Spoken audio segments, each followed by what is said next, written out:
Vous avez besoin d'un plan pour réussir votre bull run, vous ne savez pas dans quoi investir, vous êtes au bon endroit. Dans cette vidéo, je vais vous présenter 10 prédictions pour 2024-2025 qui pourront vous servir de base pour faire votre plan et savoir dans quoi investir pour profiter au mieux du prochain bull run.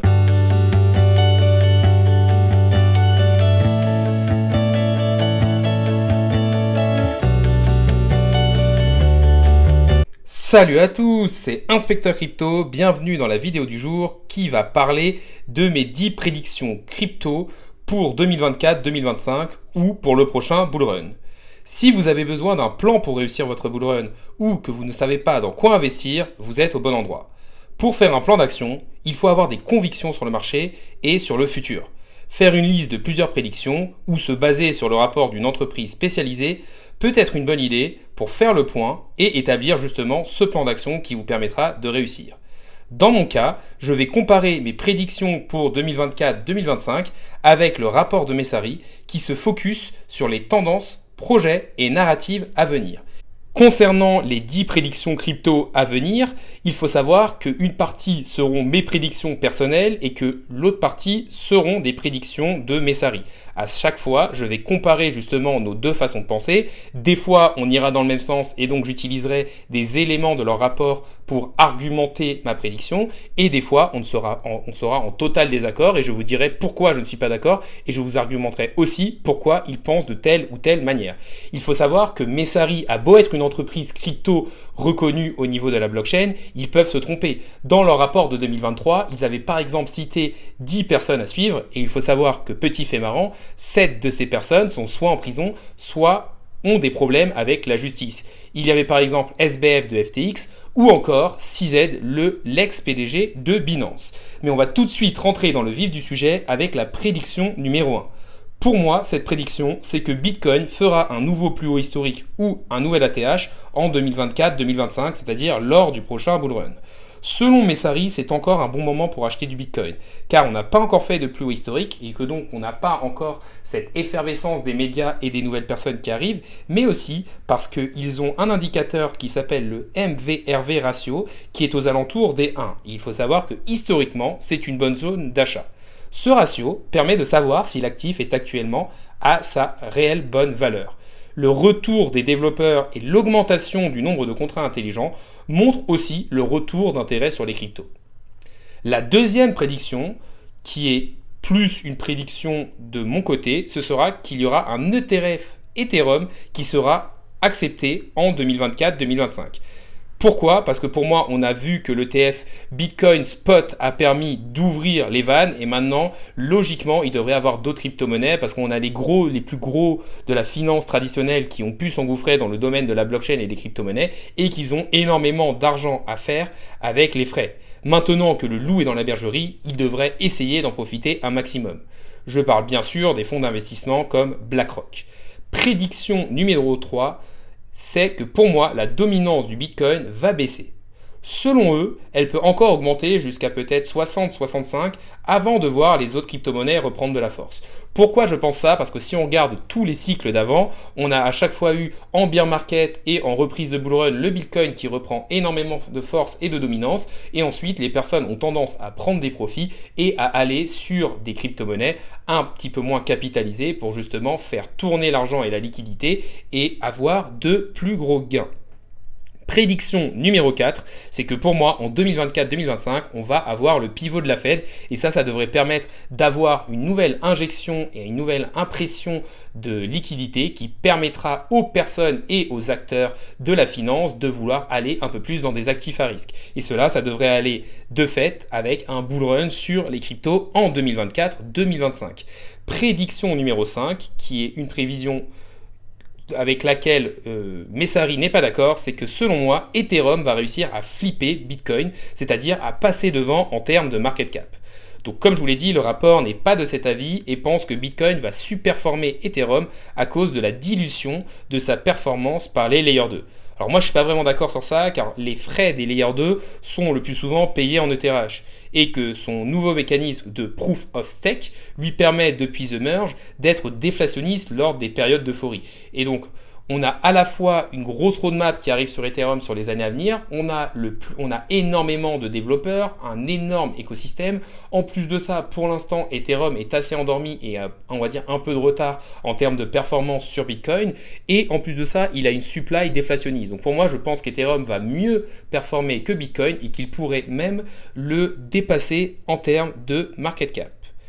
En plus, vraiment, sa mise à jour du Prototongue Sharding, qui est la prochaine grosse mise à jour, devrait permettre de réduire les frais sur les Layer 2 de 90 à 95% et donc apporter énormément de personnes.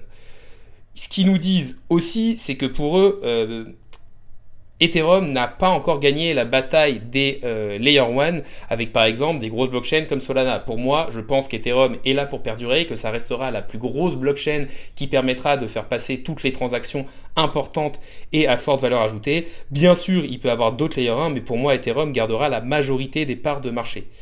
Et donc, avec sa vision modulaire, pour moi, leur problème de scalabilité va être géré par Layer 2, donc il n'y aura plus de problème au niveau d'Ethereum.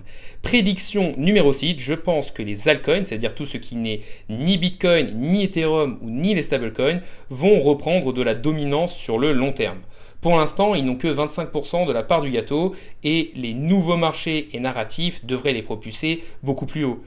Les équipes de Messari ont principalement du Solana, du Render, du Akash, du Tao et du Link, en plus de bien sûr avoir du Bitcoin et de l'Ethereum. En effet, pour moi, les différents narratifs à venir, que sont par exemple les Real World Assets, le gaming ou encore les Layer 2, la scalabilité d'Ethereum, devrait apporter énormément de liquidité et du coup je pense qu'avant la fin du bull run on devrait avoir une dominance du Bitcoin qui baisse mais aussi une dominance de l'Ethereum qui baisse et plus toutes les autres crypto-monnaies qui reprennent leur part du gâteau et qui permettent de faire des nombres multiples. Prédiction numéro 7, je pense que les compagnies américaines vont continuer de dominer le marché. En effet, on a Coinbase qui va sûrement devenir le leader dans son secteur en étant élu et choisi par tous les fonds d'investissement pour tout ce qui est ETF, Bitcoin, Spot et possiblement pour l'Ethereum par la suite. On a Circle qui continue de gagner des centaines de millions avec son USDC. Donc on voit que les compagnies dominantes dans le secteur de la blockchain sont très riches et sont surtout américaines. Prédiction numéro 8, l'intelligence artificielle, les DePIN et les Decentralized Social Media seront des grosses tendances, car ils résolvent de réels problèmes dans l'industrie actuelle. Ce sont des crypto-monnaies qui permettront par exemple de lutter contre tout ce qui est deepfake. Alors, l'intelligence artificielle, c'est vrai qu'on en a énormément entendu parler avec ChatGPT, on voit que tout le monde commence à s'y intéresser, donc pour moi ça devrait vraiment exploser. Tout ce qui est DePIN, si vous voulez, c'est tout ce qui va être infrastructure physique décentralisée, comme par exemple le cloud computing ou le partage de puissance de calcul. Et ça, on va dire que c'est un petit peu lié avec l'intelligence artificielle, parce que pour l'intelligence artificielle, on a besoin de stocker des données et d'avoir une grosse puissance de calcul. Donc pour moi, on va dire que c'est deux choses qui ont un lien et qui devraient exceptionnellement bien marcher. Et après, selon Messari, on devrait avoir aussi les médias décentralisés, enfin tout ce qui est réseaux sociaux décentralisés, qui pourrait justement être le narratif surprise. Alors moi, d'un côté, je pense que ce narratif peut bien marcher. Après, je pense qu'on est quand même pas mal en retard, que pour l'instant, le fait par exemple de devoir signer une transaction à chaque fois qu'on veut liker quelque chose peut être quelque chose de compliqué. Donc je pense qu'on est peut-être un peu trop en avance, mais en même temps, c'est en étant en avance sur tes tendances qu'on peut faire des fois 100 ou des fois 200. Prédiction numéro 9, je pense que tout ce qui est sexe, c'est-à-dire les échangeurs centralisés, vont rester prédominants, surtout avec l'arrivée des ETF et par souci de simplicité. En effet, c'est vrai que d'un point de vue idéologique, on aimerait que tout le monde ait ses propres crypto-monnaies, qu'ils aillent sur des échangeurs décentralisés pour faire leurs échanges. Mais la réalité est tout autre, les personnes n'ont pas envie de se prendre la tête et donc je pense que tant qu'on n'aura pas vraiment une killer app qui permettra de simplifier et de cacher toute la partie technologique qui est assez compliquée à prendre en main, je pense qu'aller sur un Binance, un Coinbase ou un Kraken restera toujours plus facile et en plus on voit que les grosses institutions ne vont pas vouloir prendre le risque de garder leur crypto-monnaie et donc vont les mettre par exemple sur des Coinbase et donc je pense que les SEX garderont la majorité du volume.